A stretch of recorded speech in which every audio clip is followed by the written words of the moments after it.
例えば、大きい音、小さい音といった具合に、基準が曖昧なのがアナログ信号に対して、デジタル信号は電気がついている、ついていないといった具合にはっきりしているという特徴があります。今回ご紹介していくのがアナログ信号です。ではここで、音が伝わる仕組みを糸電話を使って考えてみたいと思います。音が鳴ると空気が振動し、この空気の振動で紙コップの底が揺れていきます。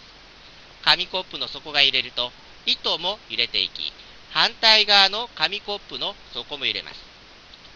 そうすると反対側の空気が振動して音になるという仕組みです。電話の仕組みも基本的には糸電話と同じです。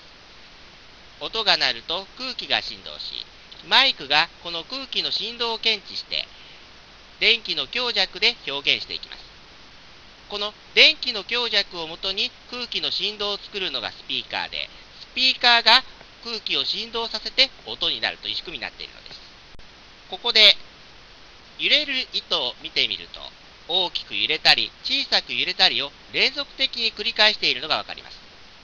この揺れ方をグラフにするとご覧のような感じです。音を表す電気もやはり同じで、強くなったり弱くなったりを連続的に繰り返していきます。これもグラフに例えるとご覧のような感じです。このように電気の強弱が連続的に変化する信号のことをアナログ信号と言います。アナログ信号もコンピューターのデータを送ることができます。この場合、電圧といって信号の強さや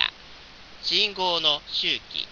また信号のズレを0と1で変化させます。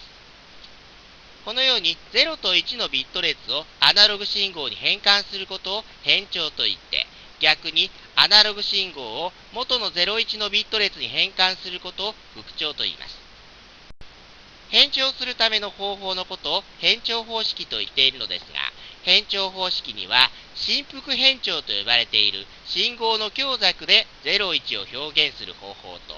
周波数変調という波の数で01を表現する方法と、位相変調という波のズレで0と1を表現する方法の大きく3通りがあります。つまりアナログ信号とは電気の強さが連続的に変化する信号のことで、ビット列をアナログ信号に変えることを変調と言います。